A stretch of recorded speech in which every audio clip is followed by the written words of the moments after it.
Forge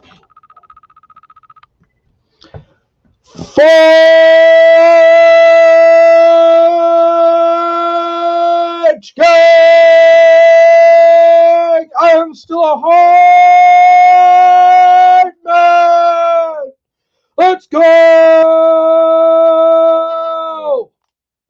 All right, this will be about life in ancient Rome, the Roman Empire.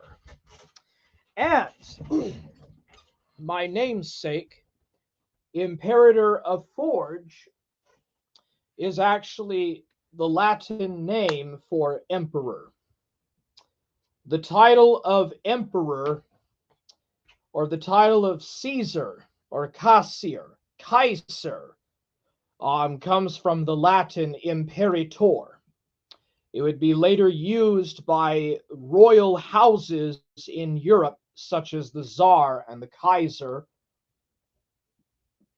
The Kaiser, the Tsar, the Holy Roman Emperor, and a whole list of other types of imperial titles. Even Byzantine emperors and Ottoman sultans got their name emperor from imperator. Hence the name Imperator of Forge, from the Latin imperator, which is the Latin equivalent of Caesar or Kaiser. Interdimensional Lizard says, good evening. What is up, Interdimensional Lizard? So I will be talking about life in Rome, ancient Rome, classical Rome. A lot of people would consider the Romans to be the apex of the engineers of their period. The Greeks were more thinkers and philosophers and lovers of wisdom. The Romans were more engineer types. They were more militia people and more of a political minded type of people, militaristic and expansionist. But they were mostly known for their engineering feats. The great arches, great aqueducts, and amphitheaters. And of course, there's the Colosseum. How could I not talk about the Colosseum? The public baths of Trajan,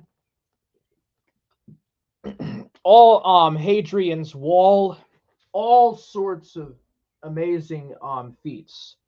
The Via Appia, a system of public roads in Italy, in central Italy.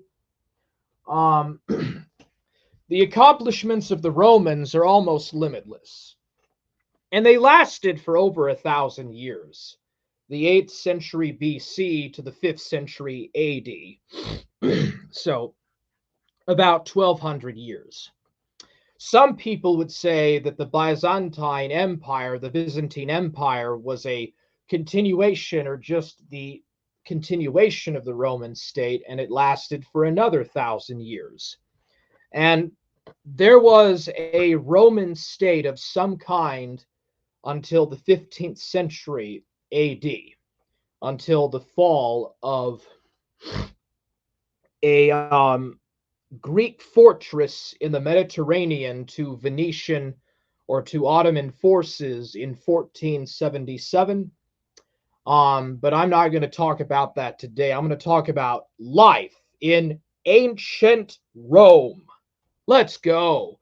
Forge, gang. I am still a hard man. Let's go. All right, so I will be covering just generally 753 BC to 476 AD. There isn't really any particular time periods. It is just a quick, just really just more of a discussion of life in the period, more so than an actual dating or chronicling of the history. And so I begin with life in Rome at localhistories.org. And this was made by Tim Lambert.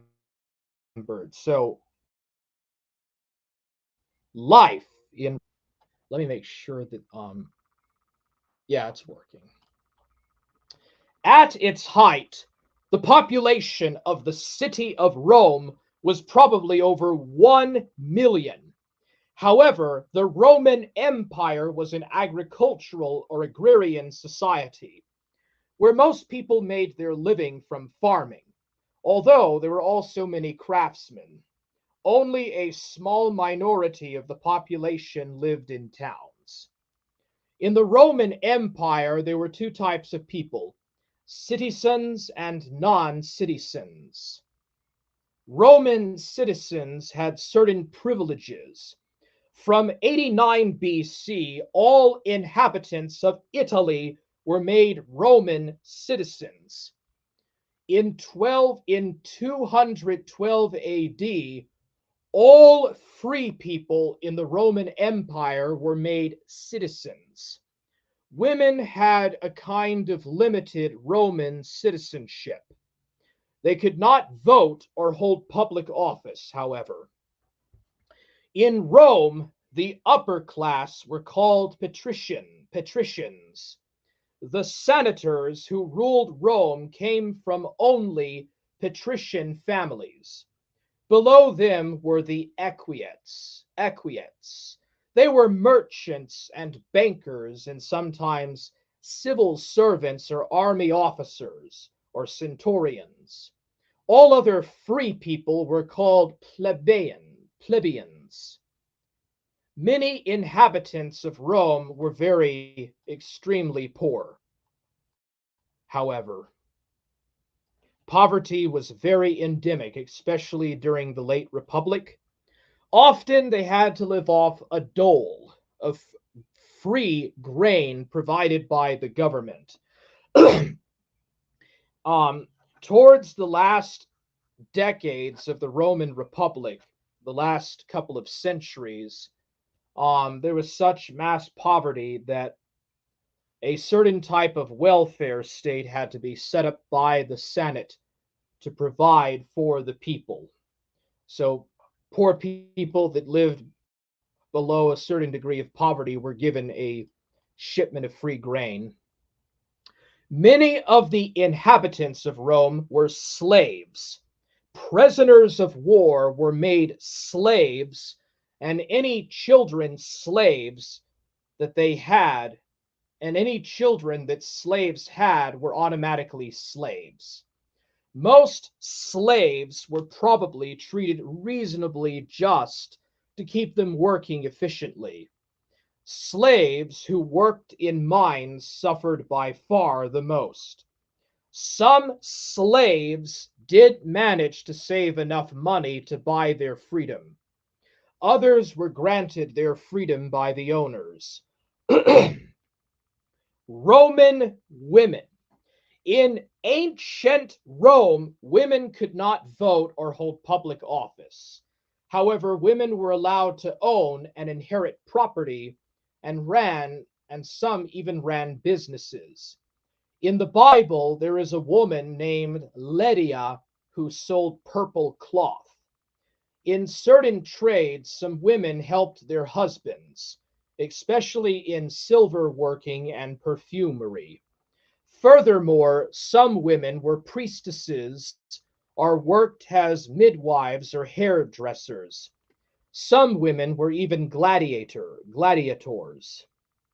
However, in the Roman Empire, most jobs were done by men.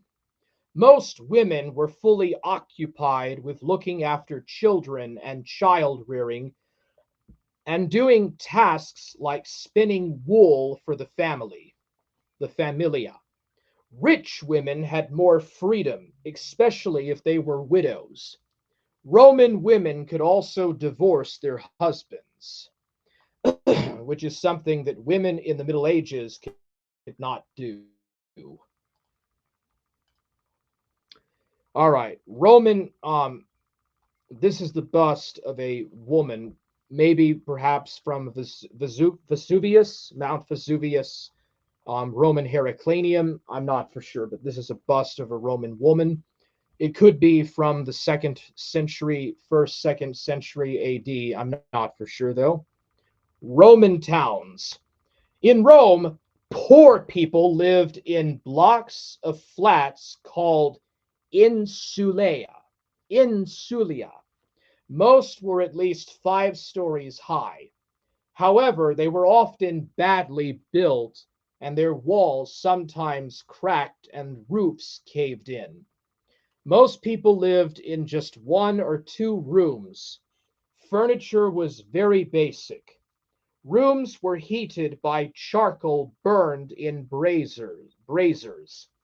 The inhabitants used public lavatories.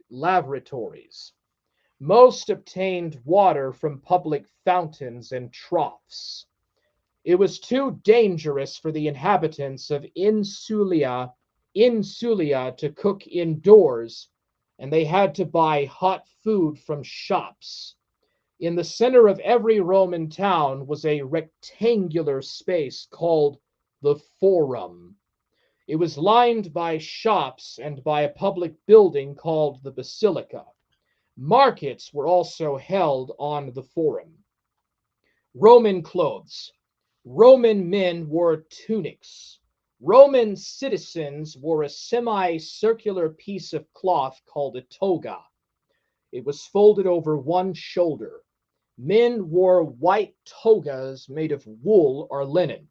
Senators wore a toga with a purple stripe as a mark of their rank. Women wore long dresses called a stola, dyed in different colors. Often they wore a long shawl called a palla. Ordinary Romans wore clothes of wool or linen, but the rich could afford cotton and silk.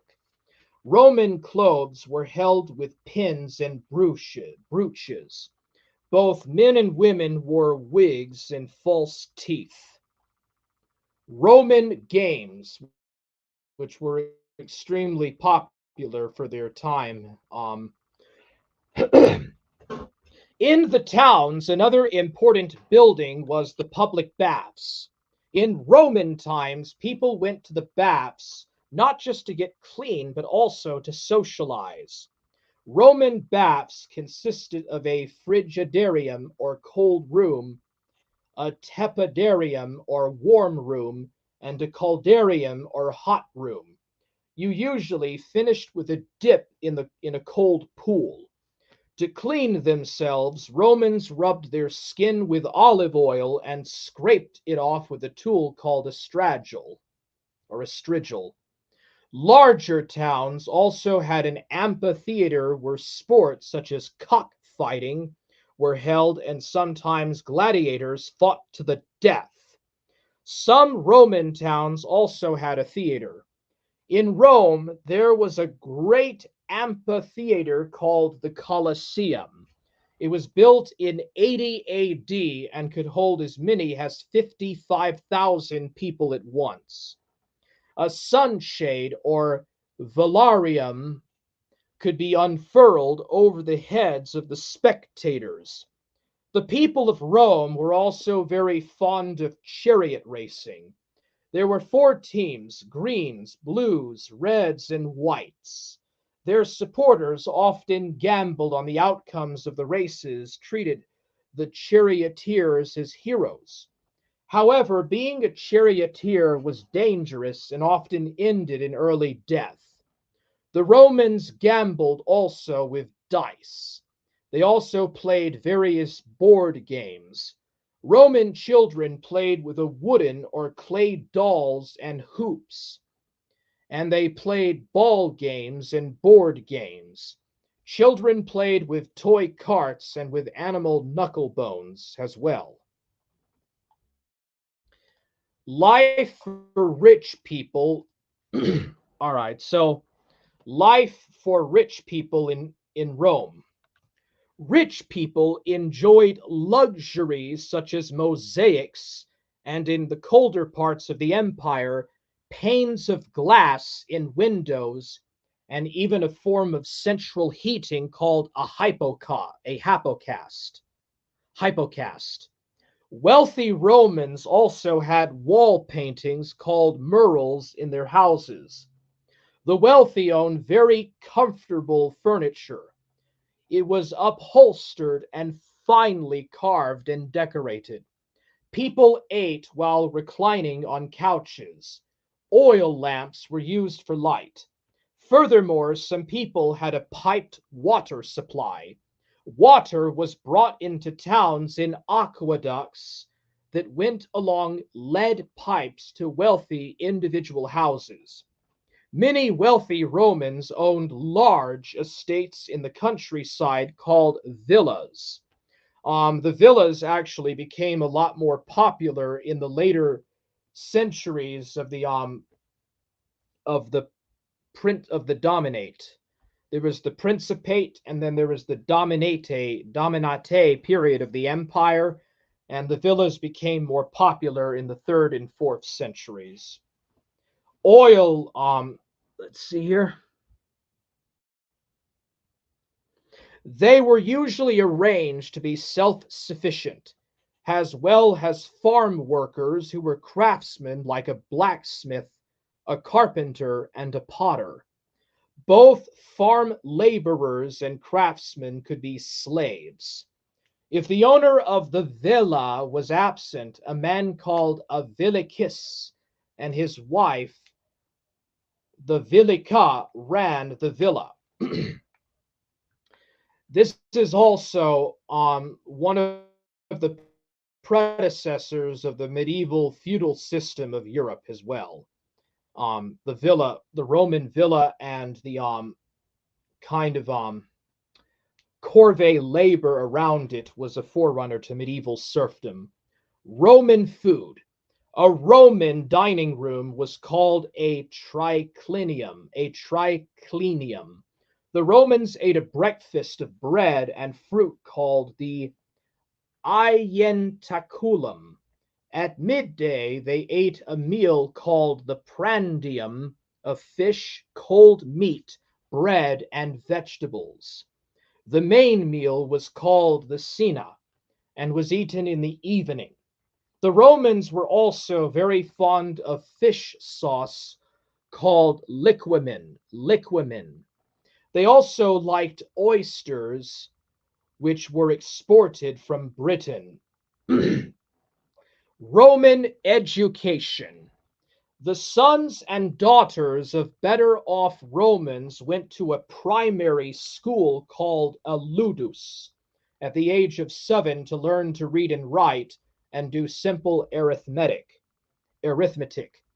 At 12 or 13, boys went to secondary school where they would learn geometry, history, literature, and oratory, the art of public speaking. Teachers were often Greek slaves. The teachers were very strict, and they frequently beat the pupils. Boys and girls from rich Roman families were educated at home by a tutor. Children wrote on wax tablets with a pointed bone stylus. Adults wrote on a form of paper called papyrus, which was made from the papyrus plant.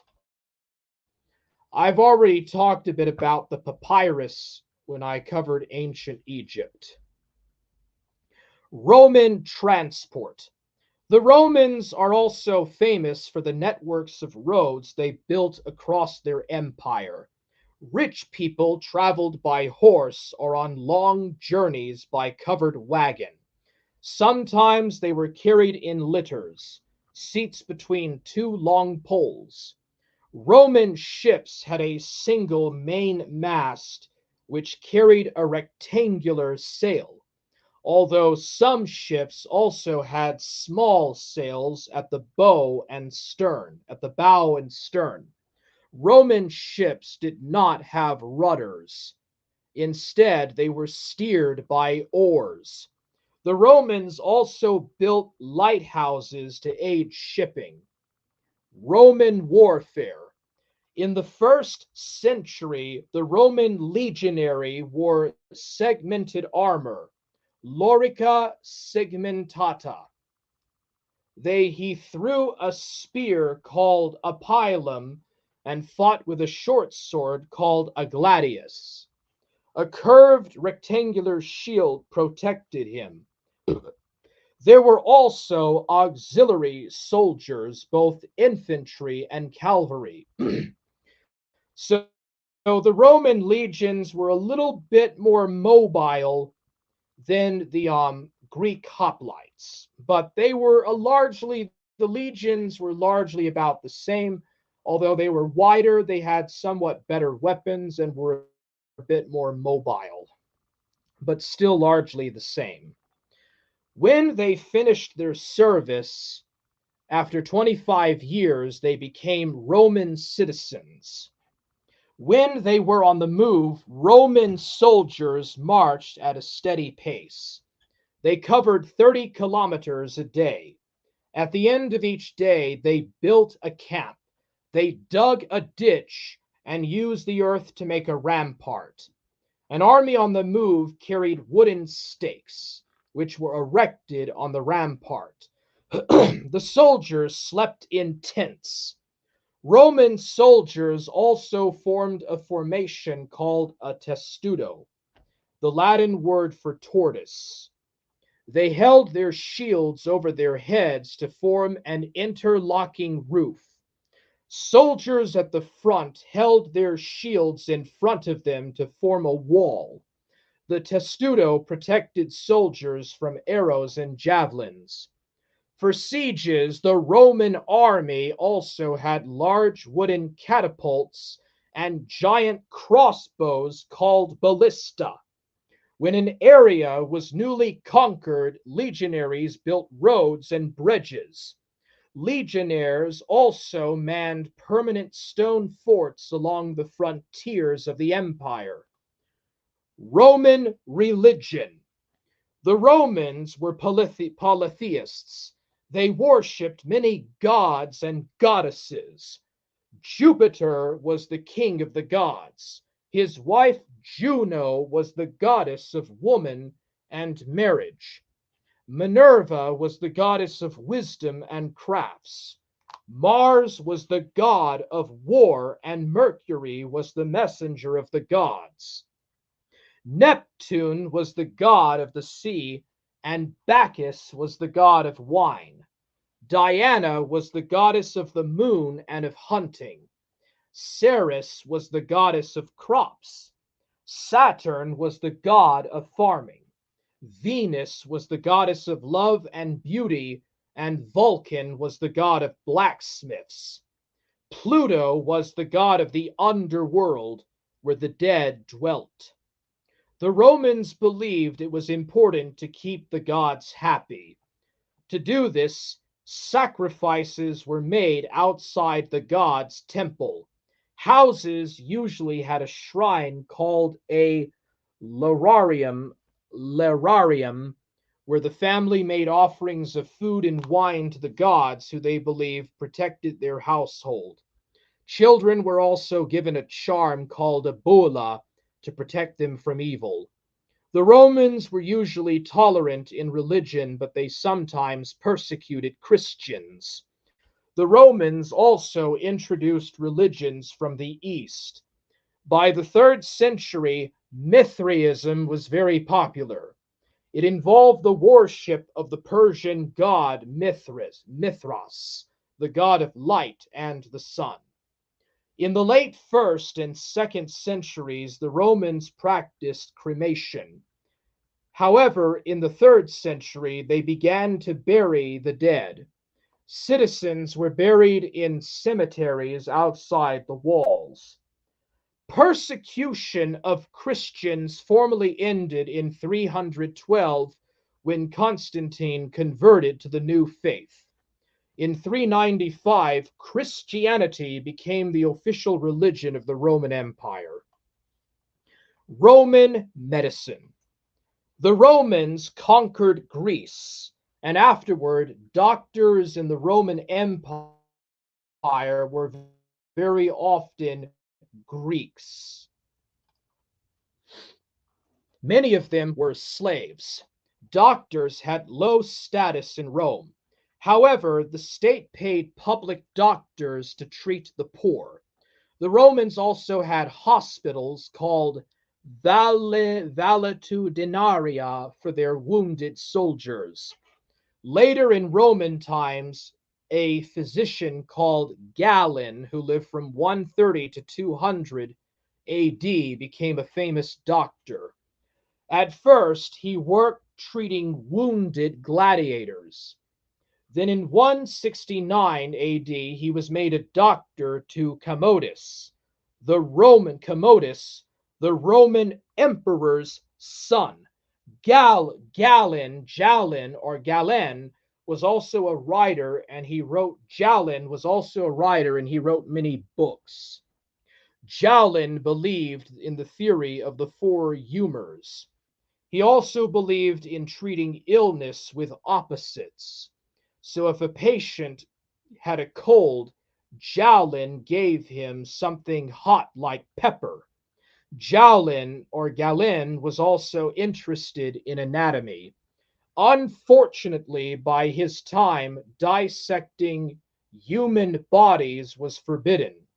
So Galen had to dissect animal bodies, including apes. However, animal bodies are not the same as human bodies, and so some of Galen's ideas were quite wrong. Unfortunately, Galen was a very influential writer. For many centuries in Western history, his writings dominated medicine.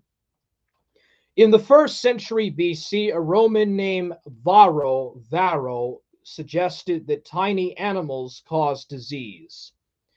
They were carried through the air and entered the body through the nose or the mouth. Unfortunately, with no microscopes, there was no way of testing his theory. The Romans were also very skilled engineers, and they created a system of public health. The Romans noticed that people who lived near swamps often died of malaria. They did not know that mosquitoes in the swamps carried disease, but they drained the swamps anyway. The Romans also knew that dirt encourages disease, and they appreciated the importance of cleanliness. They built aqueducts to bring clean water into towns. They also knew that sewage encourages disease. The Romans built public lavatories in their towns. Streams running underneath them carried away sewage. So the Romans were very skilled at knowing a lot of stuff and were very, very advanced for their time period. Um, hey, what's up, Toxic Angel? Toxic Angel says, "Hey, bro. What's up, Soulbreaker? Hello, Dad. I mean, Forge Gang.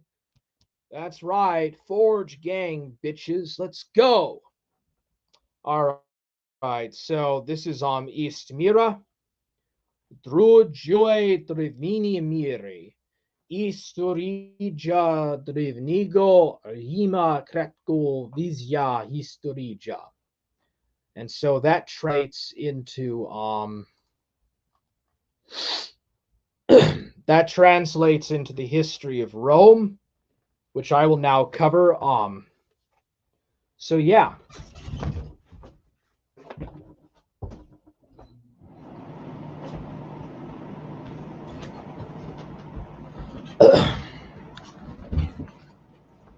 History of ancient Rome, briefly, the whole story. That's just how it translates. The brief history of ancient Rome. The Roman Empire, the last of the great empires that ever existed on Earth, came to replace the empire of Alexander the Great and stood about 500 years. As a result of endless conquests, the Roman Empire grew to such gigantic proportions that it was no longer able to control the peoples that it conquered. The tribes of the barbarians gradually got out of control of Rome and fell upon the empire that it formerly that it formerly captivated them. Great Rome perished under the rubble of its own greatness. And unlike any other empire in history, Rome had no true successor. It was destroyed by inferiors. The legend of the founding of Rome. The history of Rome begins with the legend of Romulus and Remus. A she wolf. It says that the king of the ancient Latin city Alba Longa was overthrown by his brother, and his wife was turned into a messenger.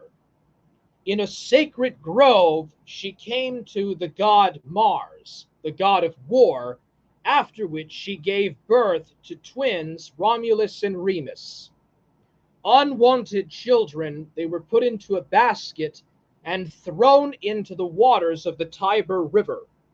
Fortunately, they were washed ashore at the foot of the Palatine Hill, where the twins were saved by a she-wolf, who gave them who drank from the wolf's milk and looked after them with woodpeckers and so on. When the brothers grew up, they founded a city on the site of their salvation, which began to bear the name after its founder Romulus, Rome. Latin, Roma. The city leads to the official founding of the city was supposed to have been 21st April 753 BC. The real story of Rome is more prosaic.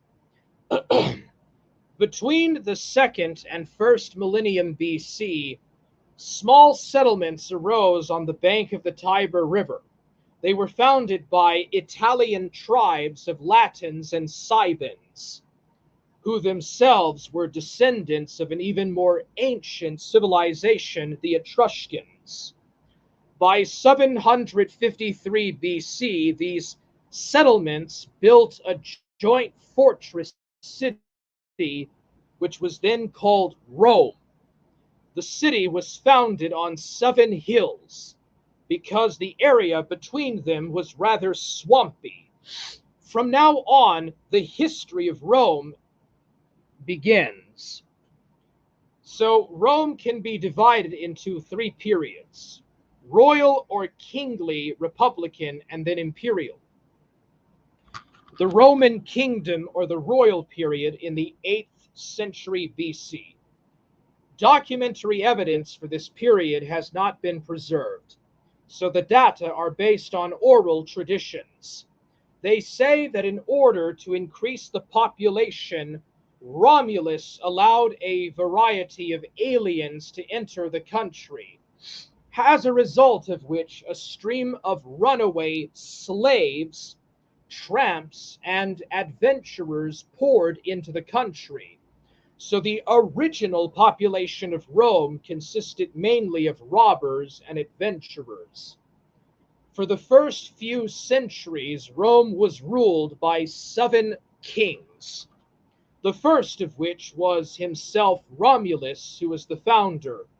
Interestingly, these kings did not receive power by inheritance, as well, but customary in medieval, as was customary in medieval monarchies. Instead, they were elected by the Senate for life. The king wore a purple toga, a symbol of royal power and religious authority. The early republic, from the end of the 6th to the 4th centuries BC. By 509 BC, the last 7th king of Rome, Tarquin the Proud, finished off his throne, or was overthrown by Lucius Junius Brucius. Instead of a king, The People's Assembly chose two consuls, Brutius and Calatinus, who began to rule Rome. Councils led Senate meetings, tried court cases, commanded the army, and were elected for a term of 11 years. Rome became a rex publica, a republic. Inside the country at this time, there was a division of patricians and plebeians. The patrician clan was the Roman aristocracy, immigrants from the native Roman genera. Plebeians were the descendants of conquered nations, poured into the Roman nation. The plebeians were deprived of the right to carry weapons. Their marriages were considered illegal. Their rights were in every possible way limited and violated to emphasize that they were not true Romans. This led to the fact that in 494 BC there was a massive riot by the plebeians, during which they went to the Holy Mountain to protest, refusing to serve in the army. In the end, the patricians had to make concessions, and as a result appeared the folkstands, which were elected by the plebeians. Middle Republic, the third to the middle of the 2nd centuries BC. Has the empire of the Republic expanded due to the seizure of new territories? The influx of tribute from conquered peoples increased. Thanks to this, the commanders and governors became the richest people in Rome and turned into prominent political figures. They were elected as senators. With each new victory of Rome, the influx of new slaves into the empire increased massively. The slave trade becomes the most profitable activity and brings in a huge income. The largest market is Rome itself, which required more and more free working hands. Most of the slaves went to the farms of the rich Romans and had to cultivate and fertilize their fields, as well as work in mines and quarries. In better conditions, there were those who were lucky to get into the House of Senators as domestic workers. The result of this massive oppression of the slaves, particularly in southern Italy, was the Spartacus slave rebellion. Spartacus uprising, humiliating living conditions, hard intensive work, and constant insults from the owners led to the fact that in 73 BC there was an uprising of slaves that broke out under the leadership of the gladiator Spartacus. This was known as the Spartacus slave uprising. Runaway slaves made up a rather large detachment, the number of which reached 120,000 people, and Spartacus formed a real army of former slaves. The rebellious slaves intended to cross over to Sicily, but the pirates they hired betrayed them and did not come for them.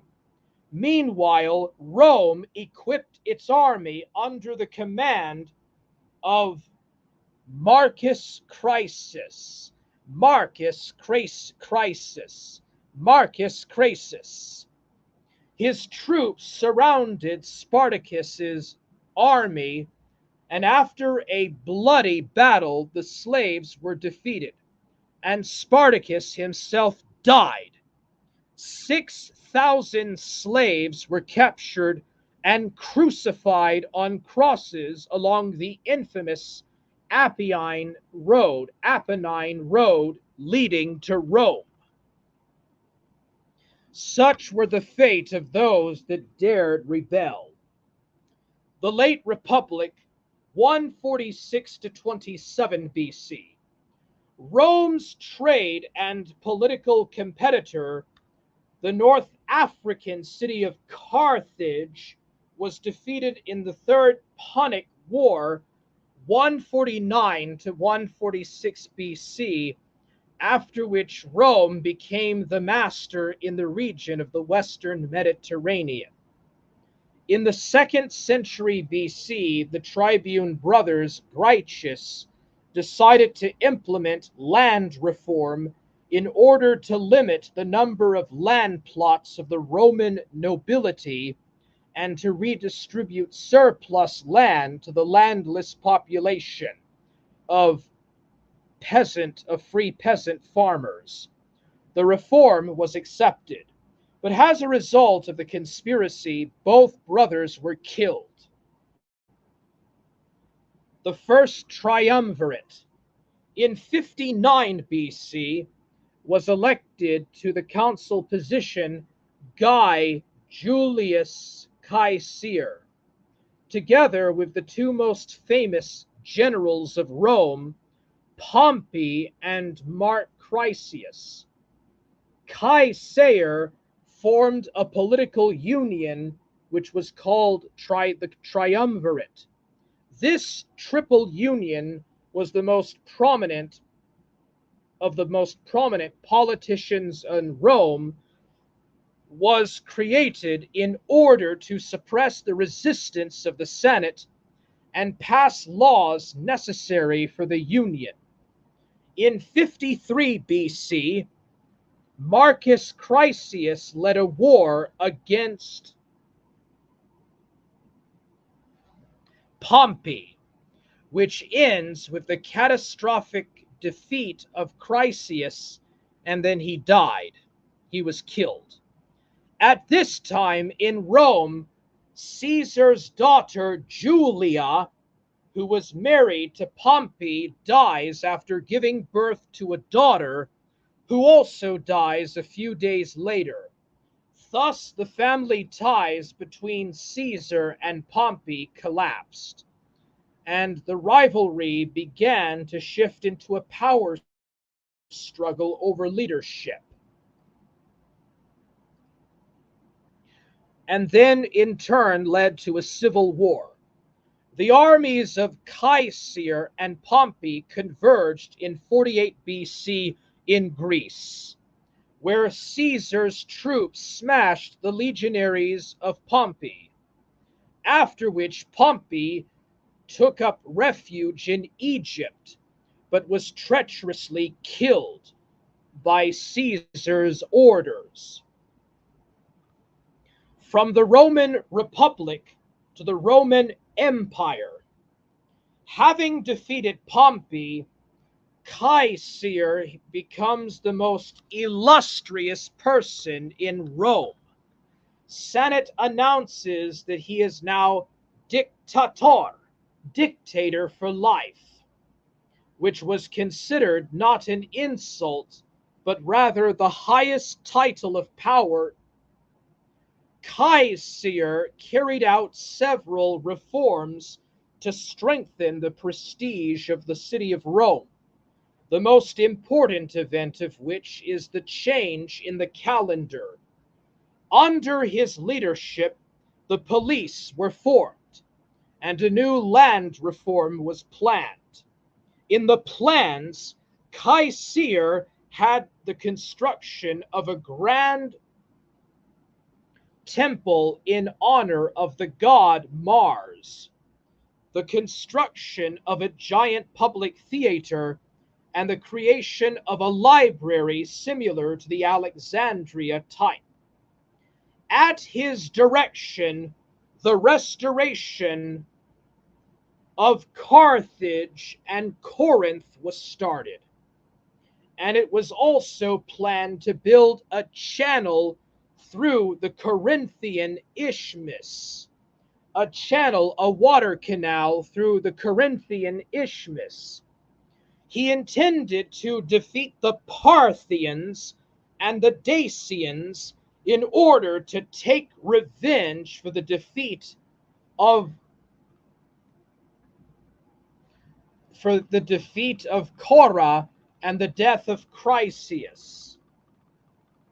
However, all these plans were hindered by his own success. Senators began to fear that Caesar's power will reach such proportions as a dictator that he will no longer need the Senate, and then he will just simply dissolve it. To avoid this happening, a group of senators led by Brutus and Caesius conspired against Caesar and killed him. Caesar's last words were the famous phrase, "And to you, Brutus." After the murder of the dictator, his closest assistant, Mark Antony, teamed up with Caesar's nephew, Guy Octavian Florinius, or Octavian for short. Then his friend adjoins them, Marcus Aemilia Lepidus. They combine their legions into one army, which breaks down the troops of Brutus and Caesius in 42 BC at the famous Battle of Actium. After their defeat at the Battle of Actium, both conspirators have no choice but to commit suicide. The rest of the soldiers and officers involved in the murder of Caesar were pardoned and then invited to join the army of the winners. Second Triumvirate. The union of Octavian, Antony, and Lepida is called the Second Triumvirate. Lepidus Lepetius takes command of Spain and Africa, which automatically excludes him from among the applicants for the Roman throne. Octavian takes control of the Western Roman colonies, and Antony the Eastern Mediterranean. Then Queen Cleopatra VII intervened in Mark Antony's plans. She was the last pharaoh of Egypt. They united their army to fight for Rome. They united their army to fight against Rome, but their legions broke rank and were defeated by the legions of Octavian in 31 BC at the Battle of Actium, or at Cape Actium, after which the couple in love committed suicide. Octavian becomes the only candidate for the throne. In 27 BC, the Senate gives him unlimited powers and proclaims him Augustus. He enters the throne of Rome with the title of the first emperor. Now, it is important to understand that the Roman Republic continued to be called the Roman Republic, until the end of the Roman Empire.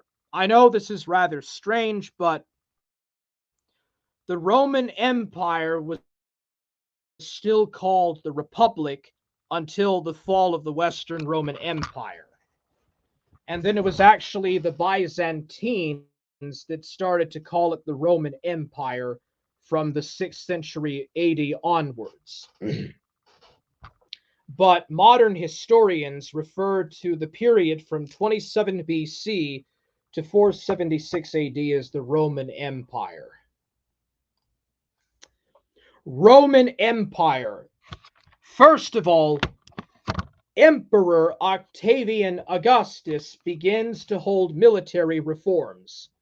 He leaves only those 28 legions that helped him come to power. The rest of the 60 legions are demobilized and retired. So Octavian created a 150,000 manned army. The life of the army was originally 16 years, and it was then extended to 20 years for the soldiers. The legions were prudently located far apart so that their commanders would not be able to unite and conspire against the emperor or the Senate. All Roman provinces were divided into senatorial and imperial provinces. The Senate gradually lost its political role and formally supported all the decisions of the emperor without question. Such a symbiosis of the monarchy with elements of the republic is called the triad. Such a symbiosis of the monarchy with elements of the republic is called the triad. Oddly enough, Augustus was a very talented emperor. He did a great job of reorganizing his entire massive Mediterranean empire. So Rome rose to a new level of its development and prosperity, continuing the work of Caesar. Augustus gained the general popularity of landscaping and ennobling of the country. So he was extremely popular. His public and civic reforms were generally praised by the elites of Roman society.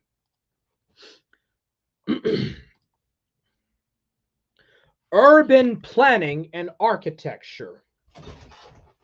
Roman cities were built very thoughtfully and wisely. Each city was designed at the intersection of two roads around which the central square, the forum, the market, and all other urban facilities were built. Interestingly, public plumbing was built in Rome. Plumbing and water supply, which supplied the city with clean running water.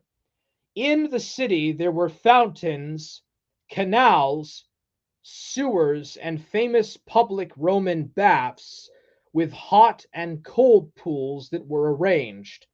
So Rome had the most developed urban landscape of a city in the first century BC.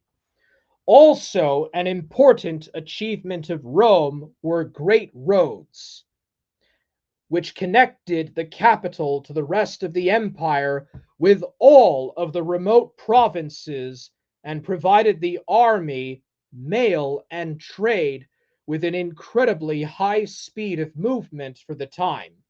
Naturally, this improvement of roads was very time consuming and was ensured by the labor of slaves, who first dug deep trenches and then bombarded them with gravel and a small cobblestone.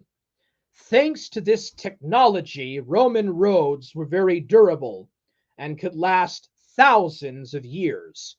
A proverb has reached our days: all roads lead to Rome, because the Roman roads cut through the entire giant empire from end to end. It is believed that in 1 year, Augustus was able to restore 82 temples. The most grandiose structure of the empire was the Capitol Temple, erected on one of the 7 hills of Rome. The culture of ancient Rome. The Roman love of public entertainment is reflected in the proverb, bread and circuses. The most popular among the Romans was gladiator fights and chariot races. These spectacles have become a kind of alternative to the Greek Olympic Games. Expansion of the empire. Augustus was not a brilliant commander, but he was smart enough to admit it. Therefore, in military affairs, he enjoyed the help and support of his faithful friend and companion Agrippa, who just possessed military talent. The most significant victory for Augustus was his support of Agrippa was the conquest of Ptolemaic Egypt in 30 BC. The second achievement was the return of prisoners and battle banners which were captured by the Parthians in the Battle of Carrhae in 53 BC. During Augustus's reign on the throne, the empire expanded to the Danube in modern-day Germany, Belgium, Luxembourg, and the Netherlands, and western France, or the modern Danube, which runs from the Netherlands through Germany and Austria, through Hungary to Serbia, all the way to Bulgaria and to Turkey, which becomes its eastern border after the tribes living in the Alps were conquered and the colonization of the Balkan Peninsula was completed. Tiberius. Augustus and his wife Livia did not have children. Therefore, Augustus declared the heir would be his stepson Tiberius, who ascended the throne after his death in 14 AD. Tiberius, unlike Augustus, was extremely mean and sharply reduced funding for the improvement of the empire at the expense of the public treasury. However, in the event of the cataclysms of this incredibly terrible reign, Tiberius did not spare money, and the consequences of the fires and floods that happened in the city were removed from the treasury without delay. So there is no public funding to take care of the city of Rome in case there were fires or floods or other disasters. Caligula. After the death of Tiberius in 37 AD, the throne went to the son of his nephew, Caligula. The young man was very popular among the people, and his reign had high hopes. In honor of his ascension to the throne, Caligula announced a great amnesties for prisoners of war. But after some time, a strange ailment turned him from a gracious and generous person into a crazy megalomaniac. One of his wild tricks was to introduce one of his weird behaviors was that he introduced a beloved horse into the Senate and made the horse a senator. The name of Caligula has become a symbol of debauchery and uncontrolled or unrestrained arrogance.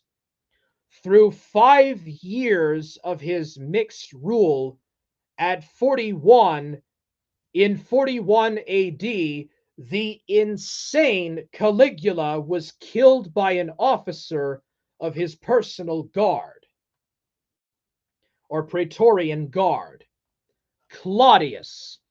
After Caligula, the throne passed to his uncle Claudius, who entered the throne at the age of 50. His rule was characterized by prosperity in the empire and an absence of unrest in the provinces. The main military achievement of Claudius was the conquest of the south of Britain, or the south of England. Nero. Claudius, the heir to Claudius was his stepson Nero, characterized by extreme pathological aggression and lust. In 64 AD, the inadequate emperor burned half of the city of Rome to enjoy the sight of a flaming city and to put down a song. He played a song under his impression, as he imagined himself a talented singer, a highly talented singer. Nero blamed Nero blamed the fire of Rome in 64 AD on Christians living in the capital. Mass executions of Christian believers, which even overshadowed the suppression of the Spartacus slave uprising, which was incredible. So Nero burned over half the city of Rome simply to just display his own power as emperor. And then he put the blame on Christians, and he murdered and killed and massacred all the Christians and had them crucified. Paul and Peter were supposedly in Rome, and Paul and Peter were actually killed as a part of these pogroms against Christians in 64 AD. Peter was killed in Rome through one of these pogroms.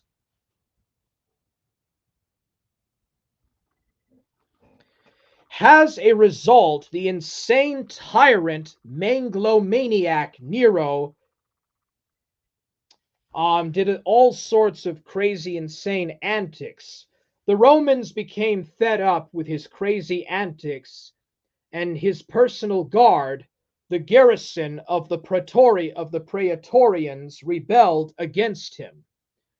The word Praetorium, which is they get their name from the word Praetorium, which is the residence of the emperor.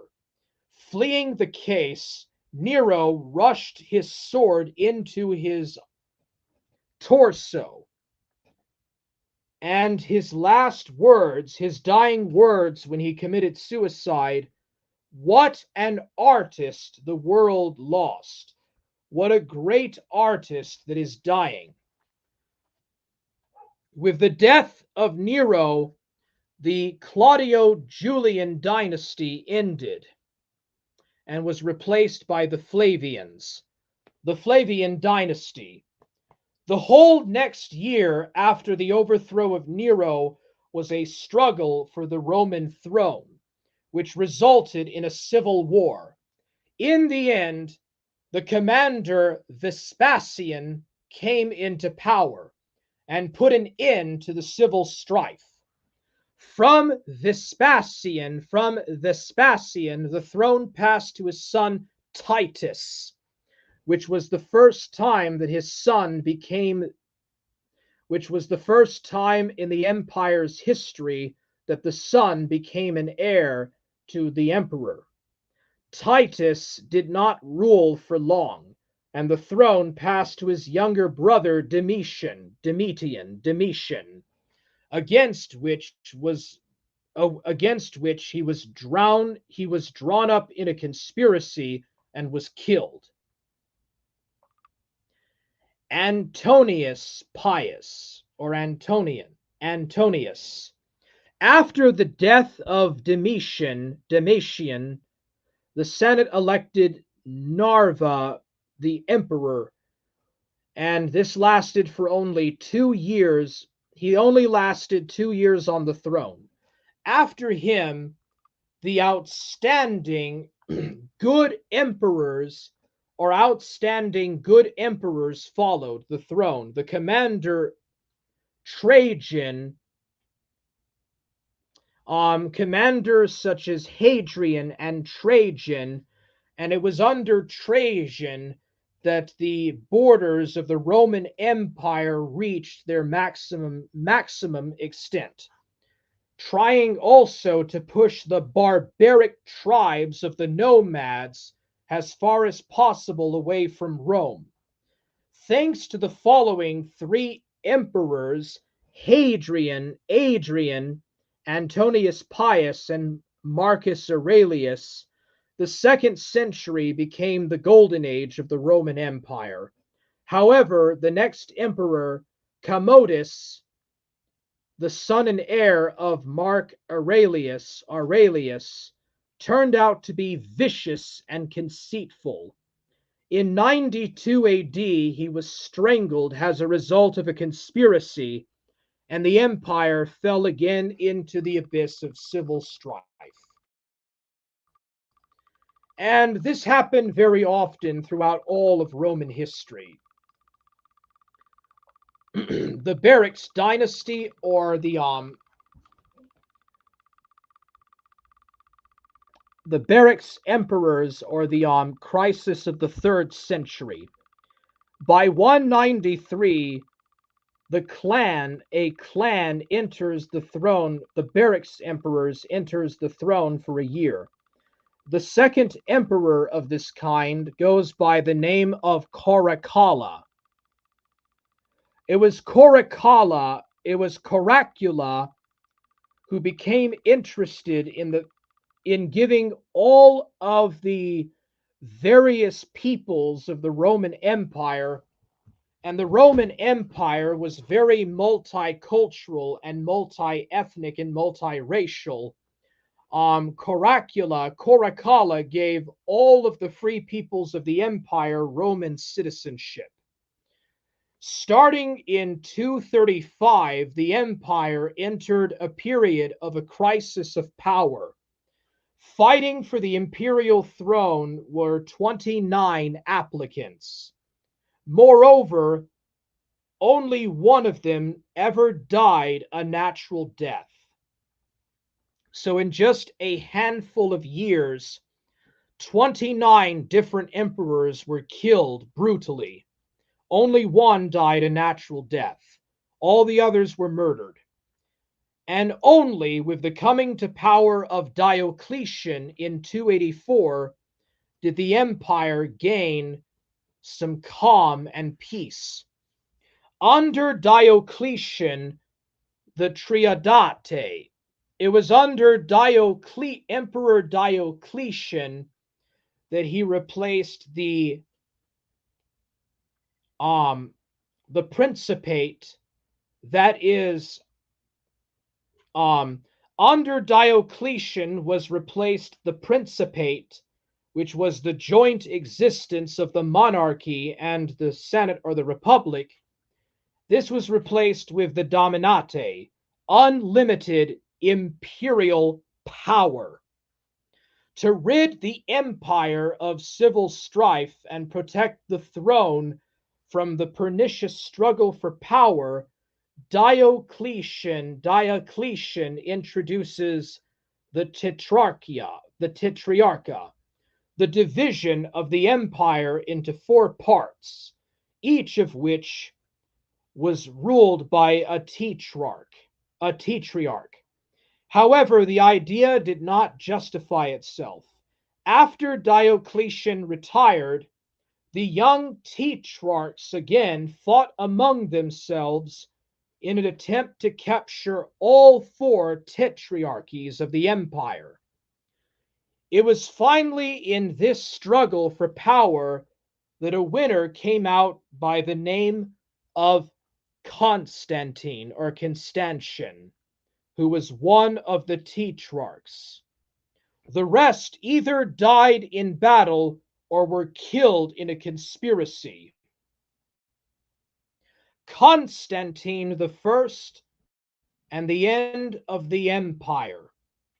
In 324, Constantine becomes the sole ruler of the entire great Roman Empire.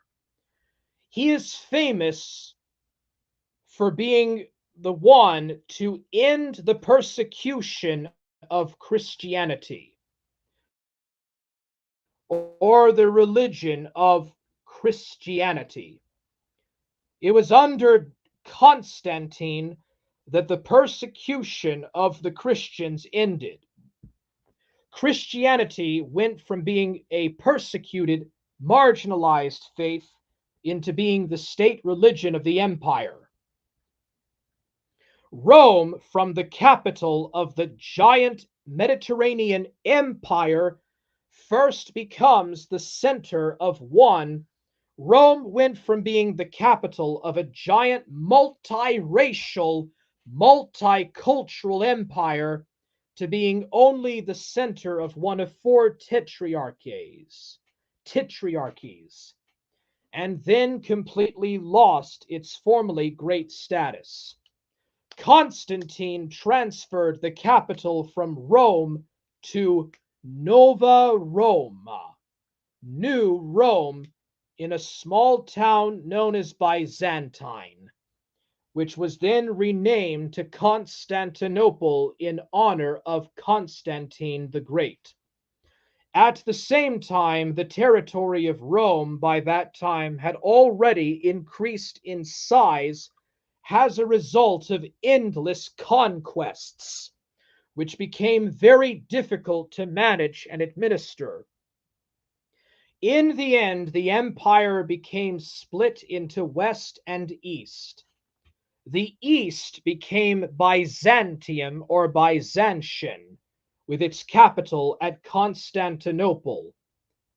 Then, in the 5th century, came the invasion of the barbarians, who gradually undermined the political and economic system of the once invincible imperium. The last formal ruler of the whole Roman Empire was Theodosius I, who kept them together only 1 year. In 395, power passed to his sons. The empire never reunited again. In 476 AD, the last emperor of the Western Roman Empire, Julius Nepos, was overthrown or deposed by Adi-Assar. The Western Roman Empire broke up into separate independent states. The once mighty, powerful Rome was no more. That was the end of the great Roman Empire that ruled the world for 1,500 years.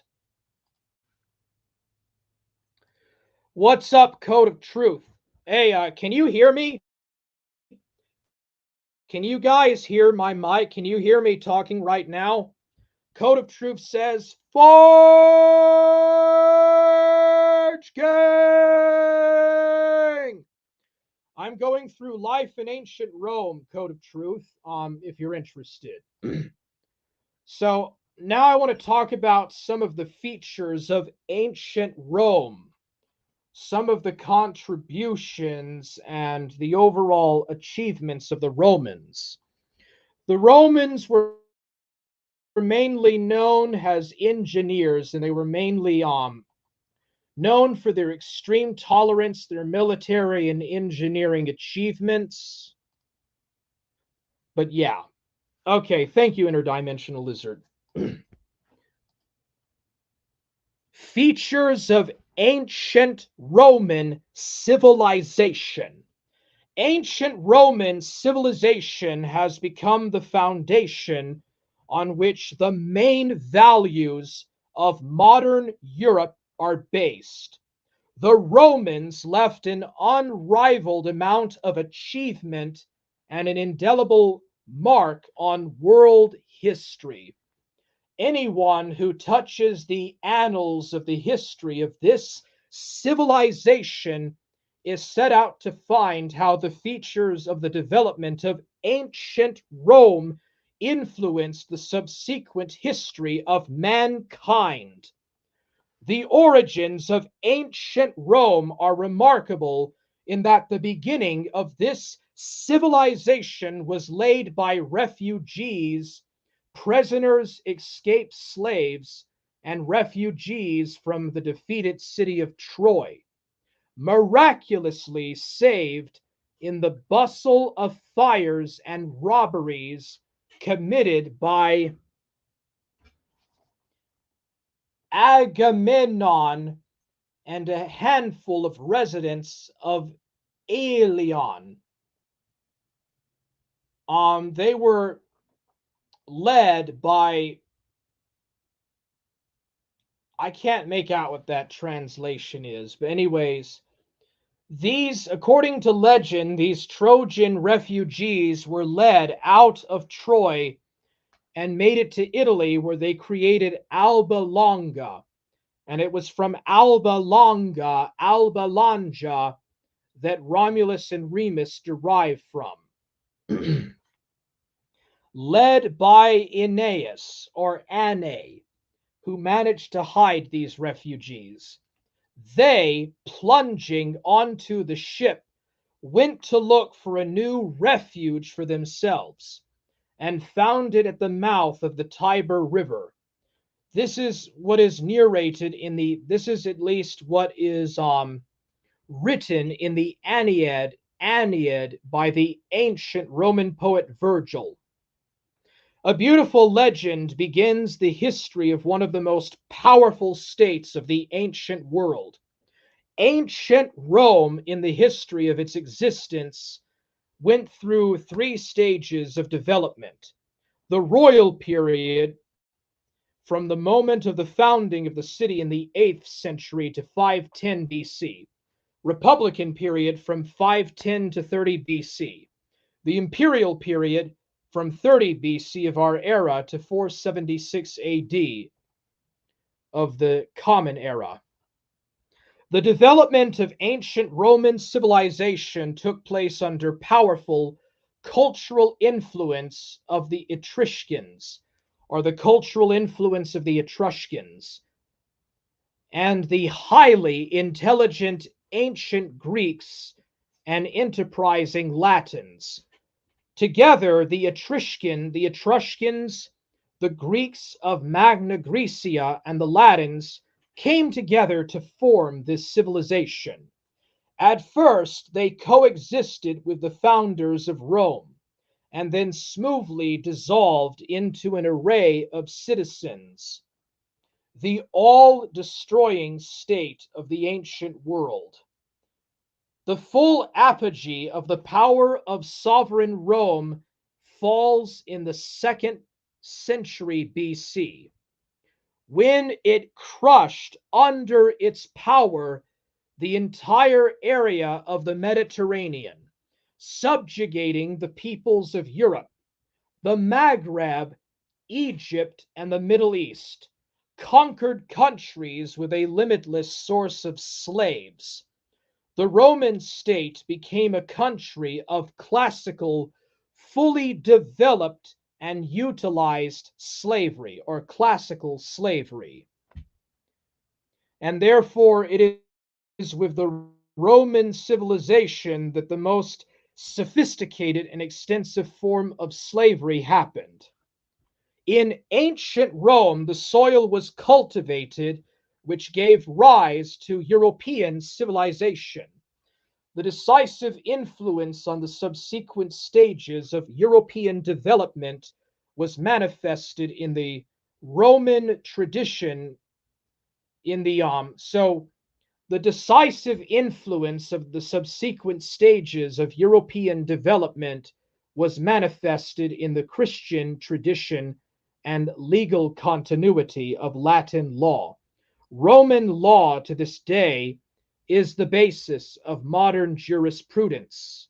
Culture, art, and architecture, which have achieved perfection in the ancient Roman era, became fertile ground for the future development of the highest achievements of European culture and learning.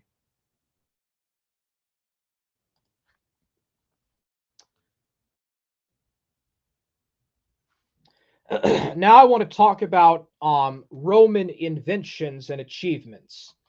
Did you know that the Romans invented cement? Did you know that the Romans invented cement?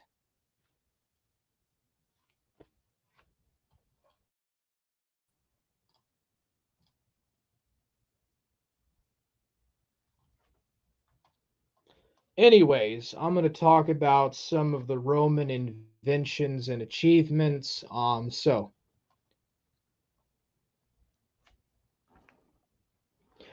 Rome was a very developed state. Its achievements include construction, philosophy, literature, religion, art, rhetoric,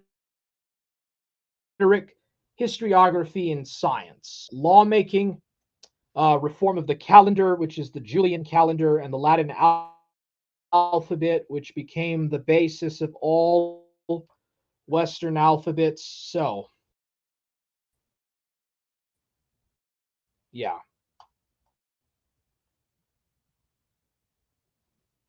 Achievements that the Romans did. Architecture. The Romans were great builders and inventors.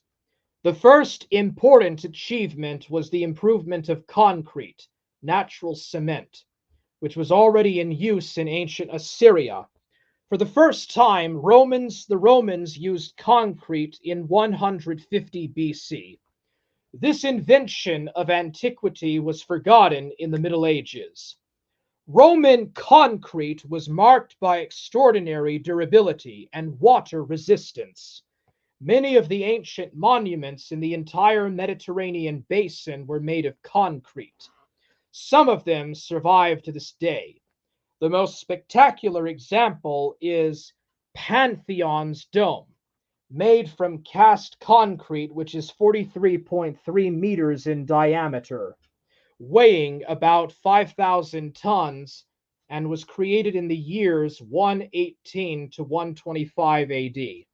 Others include the baths of Caracalla, bridges, and aqueducts.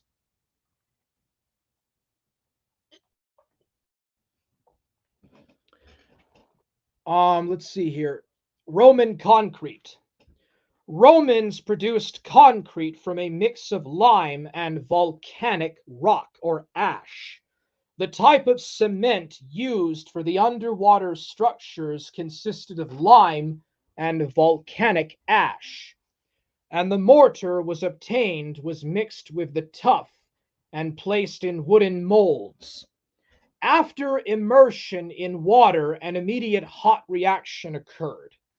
The lime was hydrated and reacted with ash. Thus, extremely resistant cement was created. Fortunately for us, the description of used ash have survived. Vitruvius, an engineer to the first emperor Augustus and later Pliny the Elder, said that the best cement for use in the sea was made from volcanic ash from the vicinity of the Bay of Naples. The one that is located near the modern city of Pozzuoli, called Pozzolani, which was especially valued. We now know that this type of ash and volcanic rocks made of it can be found in many places around the world. The latest research shows that thanks to the special way in which aluminum replaces silicon, the Romans managed to get an extremely durable form of cement. Thanks to the improvement of concrete, the Romans built high walls of stone or brick, and later also built aqueducts with concrete. Aqueduct, aqueductus, from aqua, water, ductus, conducting, bridged, conveying water to the city from a source located high, usually a mountain due to cleanliness and low temperature, with pipes or an open channel in which water flows thanks to gravity. Aqueducts were used already in the second millennium BC. They existed, for example, in Knossos in Crete, 2000 BC, in Gezer in Palestine, 1900 BC, in Mycenae, Greece, 1200 BC. Most of these aqueducts were run underground in tunnels, so they could supply the water to the fortresses during sieges without being noticed by the enemy. But the true flowering of aqueducts was the Roman Empire.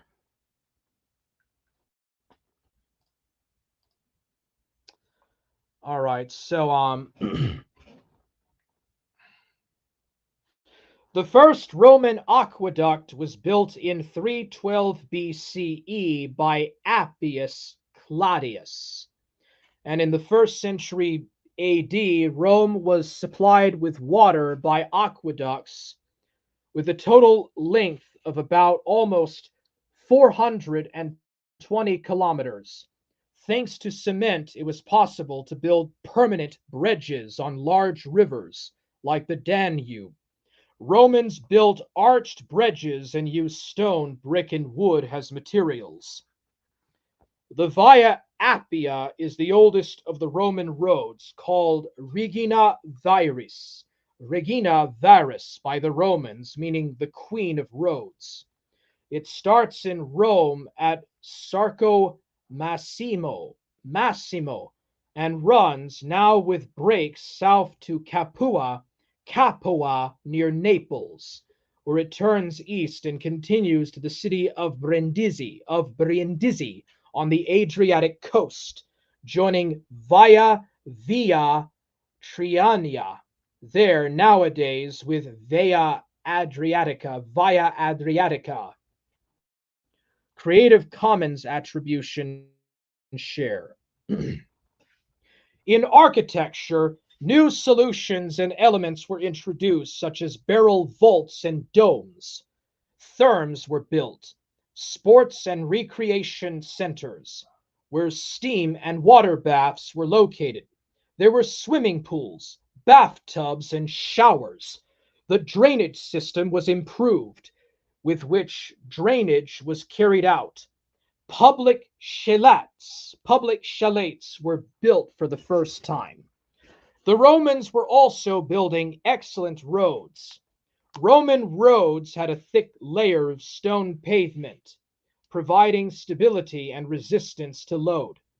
They were aimed to be straight lines, and that is why they were often mountainous.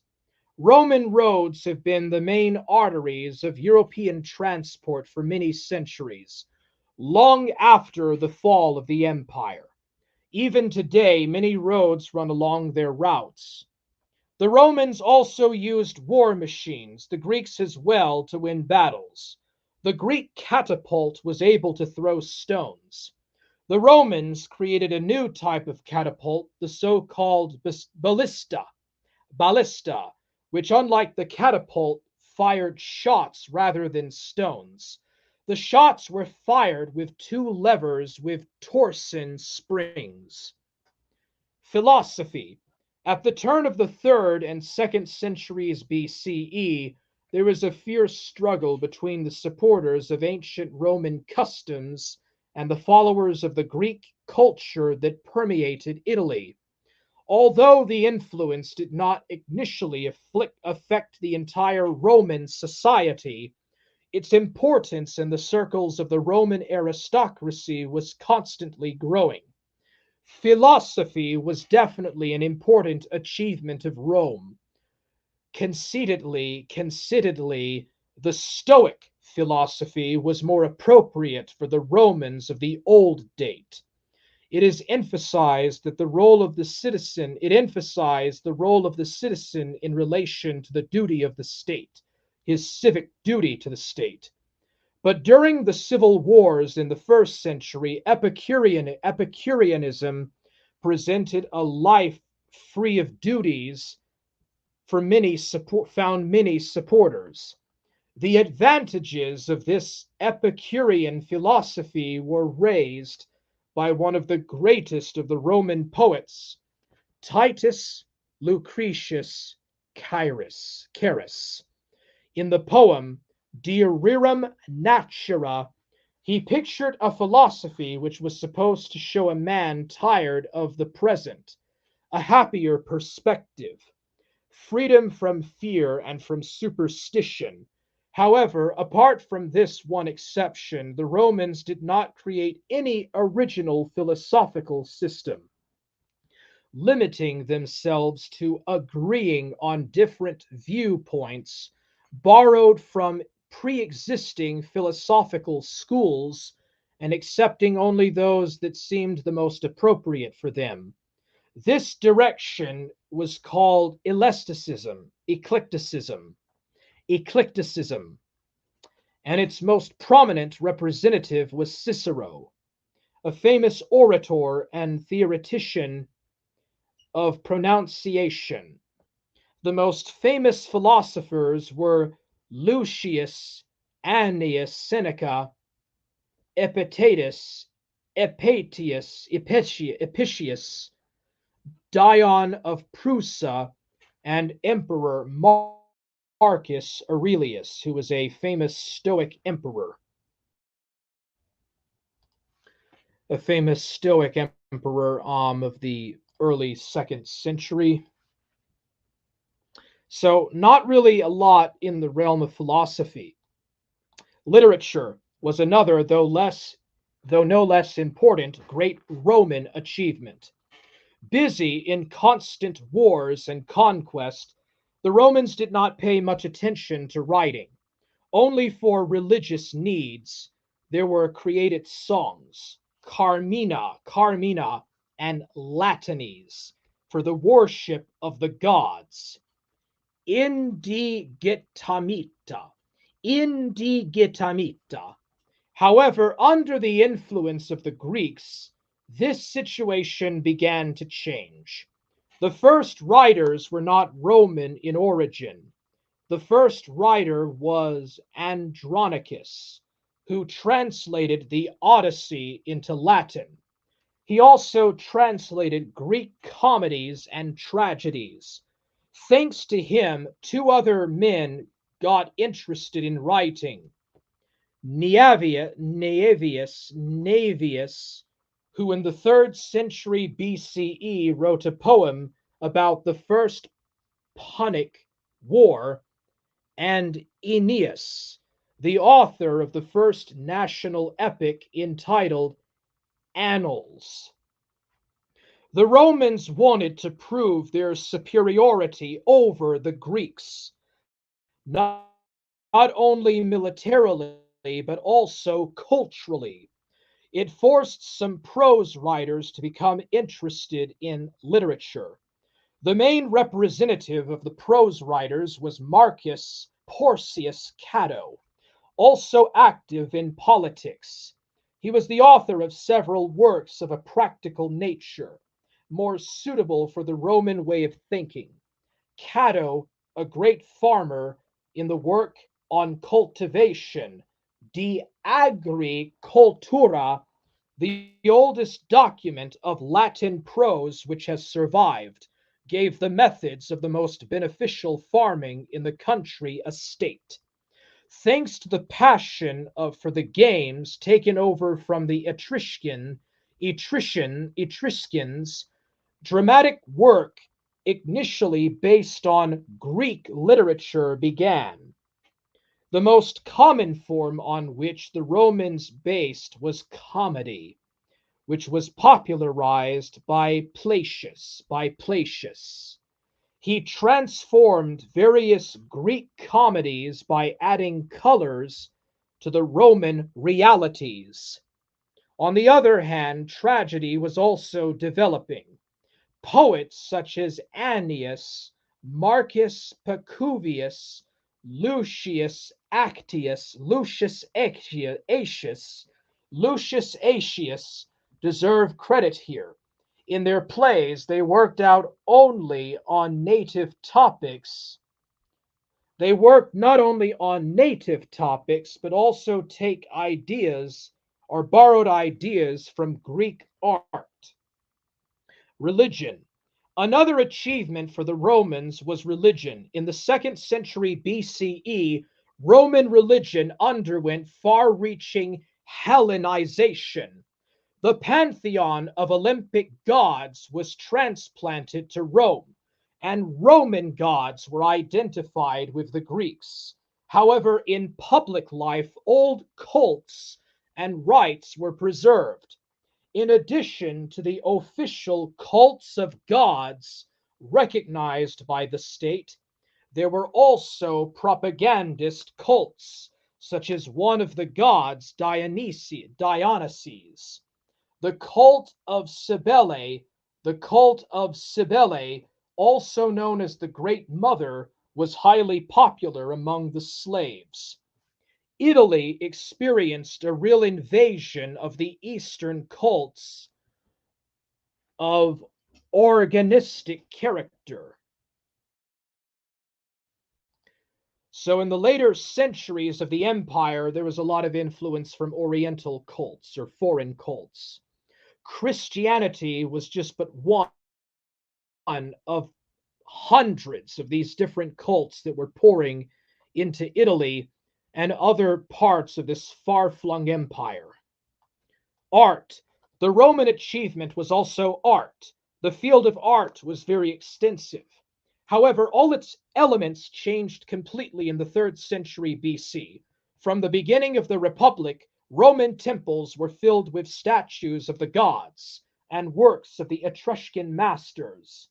Many statues were brought from Greece, Sicily, or the Hellenistic East, where they were stolen. Realism, a characteristic of Roman society, had a great impact on this work. It manifested especially in the sculptures of figures who had characteristic facial features. Piety did not allow Romans to present gods or officials, representatives of the people, naked.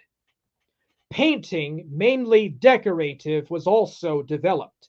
Mainly historical motifs were being used, as evidenced, for example, in the paintings from the 3rd century BC found in the tomb in the Esquiline Hill.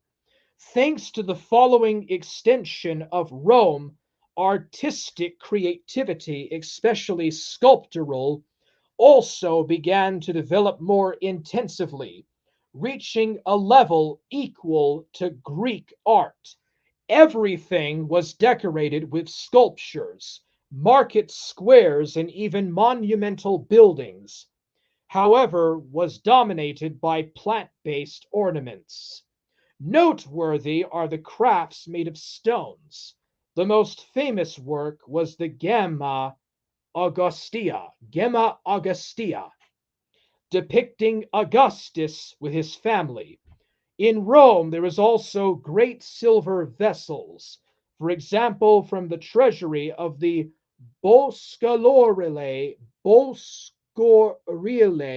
near Pompeii, or even clay vessels equal to the Greek vases, e.g., from Arretium in Etruria, which is modern, roughly corresponds with modern day Tuscany. Rhetoric. The development of rhetoric in Rome was caused in the same way as in Athens by relations between the cities and the state. Rhetoric was needed for speakers in the Senate, on the forum, at meetings, or in court, which is why it was mandatory in Roman education. Sons of eminent politicians from a young age had accompanied their fathers or other relatives in all kinds of gatherings and processes. Quintius Hartalus climbed Parnassus in rhetoric, but Marcus Tullius Cicero shaded all other orators. Acting as a lawyer and later politically involved on the side of the Senate, he had a huge influence on the mentality of Roman society at the end of the Republic. He acquainted the Romans with the philosophical outpouring of the Greeks, publishing numerous works in this field. Questions debated at Tusculum, or about the ends of goods and evils. A special merit of Cicero was the perfection of Latin prose, which, according to the ancients, no word could have been added to them. The commonly used definition of rhetoric ars bene descendi, ars bene dacende, the art of beautiful speaking, comes from the 1st century AD, and its author was Quintilian, was Cointilian. In his Institutes of Oratory, he analyzed over 20 previous definitions. Cointilian's description was quoted in ancient works written in classical Latin. In medieval and modern textbooks, ars, art, were often replaced by the terms scientia, science, doctrina, doctrine, and disciplina, skill. Theorists of rhetoric agreed that its essence is persuasion, called among other things inducement, enchantment, etc. According to Quintilian, Quetelian,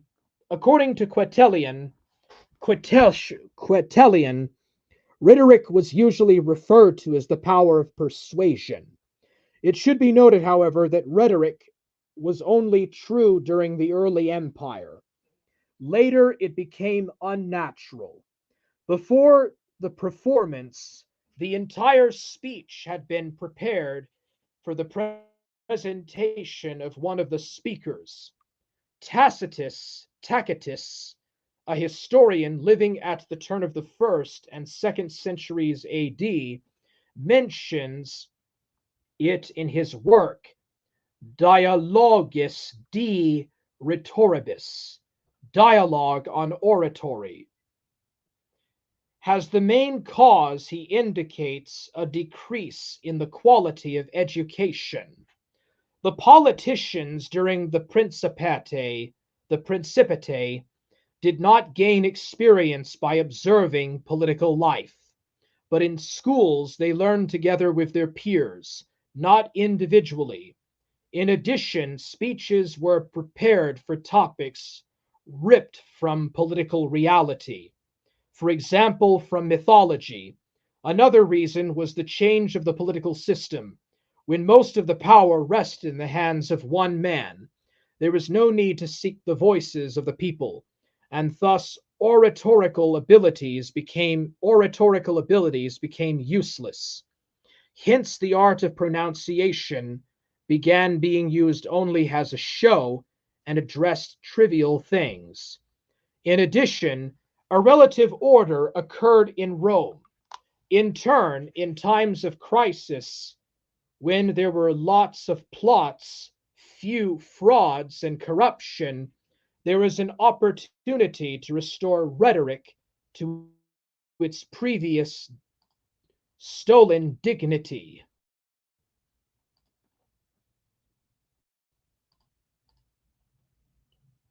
Historiography. Roman historiography began to form at roughly the end of the 3rd century BCE, when Rome, after the victorious wars with Carthage, became a Mediterranean power. Previously, there were only short notes written by priests. The first writings were written in Greek. Only in the 2nd century BCE, under the influence of faith in their own power and the awakening knowledge, did the Romans begin to write in Latin. The writers who began literature were two great masters, Fabius Pactor, and Marcus Porcius Cato. Origins. Unfortunately, in later times, historians very often deviated from the truth in order to glorify Rome. However, they tried to color their works with rhetorical elements as they wanted to interest the readers. The historian who had the greatest position among the writers was Titus Livius from Padua. His work, History of Rome, Ab Orbe Condita, is considered a classic work of rhetorical Roman prose. The second person who became famous in this field of writing was Julius Caesar. His two works, The Gallic Wars and The Civil War, have no equals either in Greek or Roman historiography. Science. The last great Roman achievement is science. With the deepening of knowledge about the world, science grew in importance in Rome. However, it was cultivated only for practical purposes, in accordance with the basic attitude of the Romans, subordinating it to the need of Roman life. And so mathematics became helpful in metrology or architecture. Geography was only descriptive, and astronomy was used to organize the Julian calendar. Studies on Roman antiquities developed especially. The man who put the greatest merits in this field was Marcus Terentius Varro. He wrote an encyclopedia containing information about grammar, rhetoric, mathematics, astrology, music, and medicine, entitled Disciplinarium Labrae 9. An increase in prosperity and long-lasting peace, the Pax Romana, resulted in the development of education in the main cities. It was only here that there existed private schools in which middle-class youth took their education, because only the rich could afford to have a home-based teacher or tutor. In addition to such elements as learning to read, write, and calculate, young people were acquainted with the knowledge of the most outstanding works of Latin and Greek authors, poets, and prose writers, and acquired knowledge from other disciplines in mathematics, astronomy, and geography. However, young people were taught rhetoric at universities only.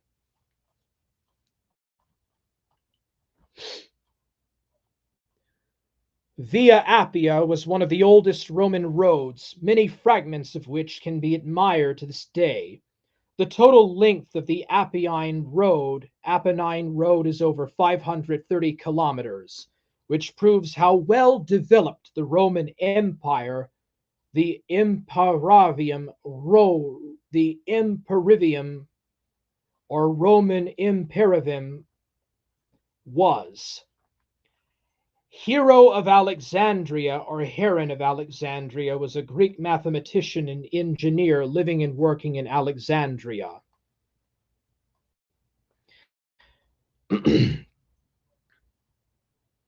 And the Via Appia is the oldest Roman road, called Regina Viris by the Romans, meaning the Queen of Roads.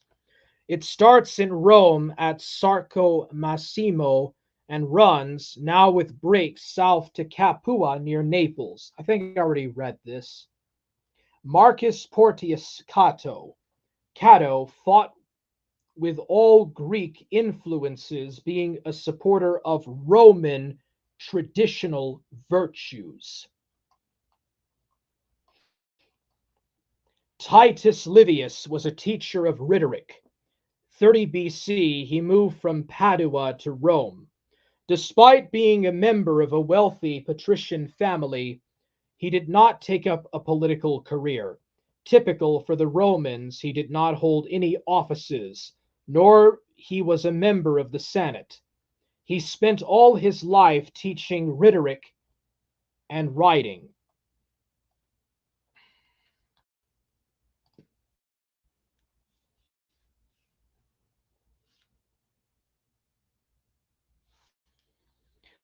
And so here are some of the things about Roman life.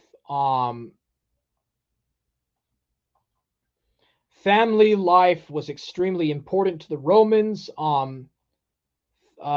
Public duty, the notion of public duty, the notion of public performance, legal rights were very important to the Romans. There was the virtues, the dignitas, dignity, gravitas, seriousness of the Romans. The Romans had their fun in their games. There was fashion very popular in Rome. fashion was highly popular, multitude of different hairstyles. Fast food was also a Roman invention. All right, so now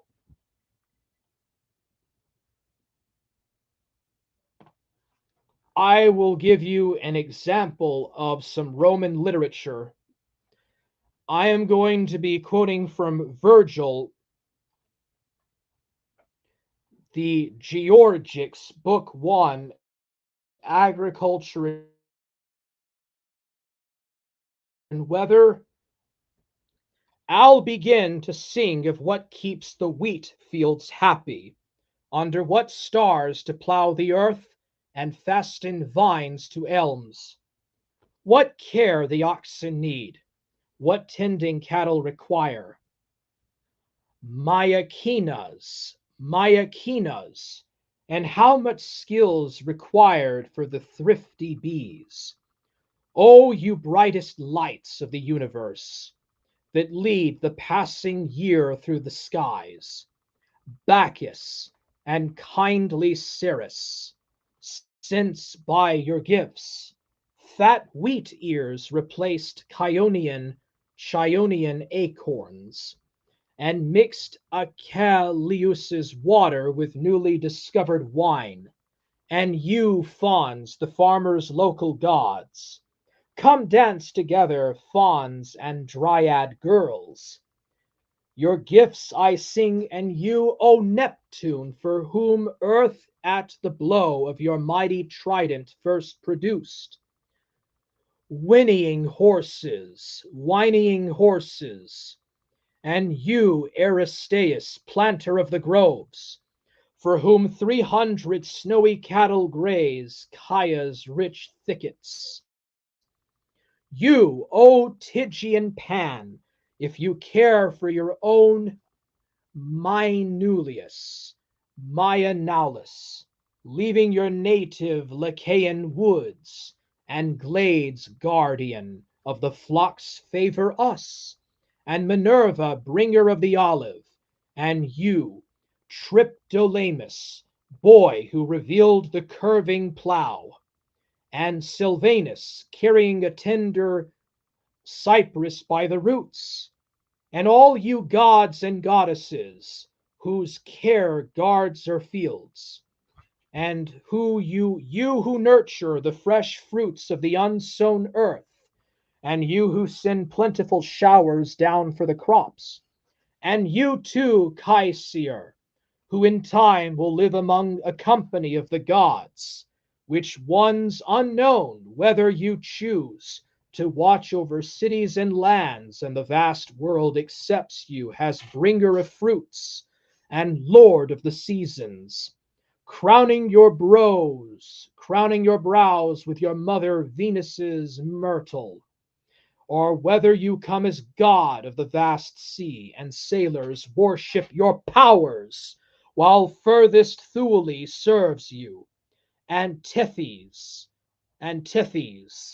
with all her waves wins you a son-in-law, or whether you add yourself to the slow months as a sign, where a space opens between Virgo and the grasping claws. Even now, fiery Scorpio draws in his pincers for you, and leaves you more than your fair share of heaven, whatever you'll be, since Tartarus has no hope of you as ruler, and may such fatal desire for power never touch you.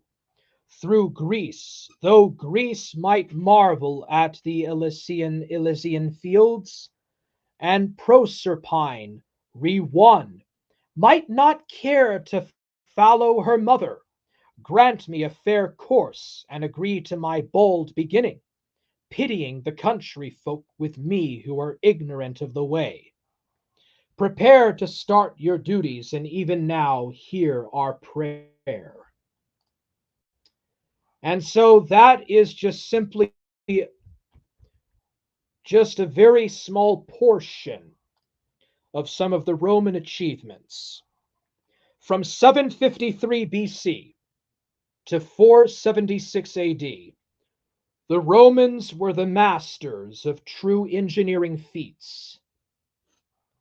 They were masterful, creative engineers, some of the very best in world history. They were good orators, good rhetoricians, and expert statesmen, master craftsmen of many kinds of achievements and fait accompli. So, anyways, I'm going to probably go ahead and wrap it up there. So that was just an example of some of Virgil's poetry. And next time at the Fourth Stream, I will cover life in New Testament times. I will talk about what everyday life was like during the New Testament. So now I will take a look at the chat here. Interdimensional Lizard says, good evening. Soulbreaker says, hello, Dad. I mean, Forge Gang! Woohoo! Toxic Angel says, hey, bro. What's up, Toxic? How are you doing? Code of Truth says, Forge Gang! I don't know how to say that in Latin. Wonder what it sounds like in Latin. Interdimensional Lizard says, sounds fine. Krail says, sup chat. What's up, Krail? Drunken Surfer says, I bet Stoic did not even know the Romans invented cement. They did. They invented it about 185 BC, 230 to 180 BC. And it has helped Drunken Surfer. Cement has helped to create the lasting buildings like the columns of Trajan, the baths of Caracalla, and an endless host of monuments stretching from the Danube to the Arabian desert. What's up, Didymus Summy did? I did some research on Roman concrete when I made lime putty. All that stuff is based and very interesting. Oh, are you involved in construction? Oh, you studied Roman cement when you were doing some construction stuff or working on a project or something? Yeah, I mean, they used volcanic ash. Actually, this year, they made a discovery and they found out that volcanic ash used in concrete was the reason why they were able to make such durable cement. But yeah, the Romans invented cement and concrete. Soulbreaker says it is now 6:19 p.m. in Greece, and it's daytime, and I'm going to sleep now. I'll keep the stream on to give you views. Thank you, Soulbreaker, but sadly, I'm afraid that I'm finished. Are there any other questions about life in Roman times? Life in ancient Rome? So, in general, this stream was not so much about the provinces as it was about the city of Rome. I mainly covered the city of Rome and Italy in general, Italy, and not so much the surrounding provinces. So, anyways, next time I'll talk about life in the New Testament. I will see you then, and have a wonderful day. Peace.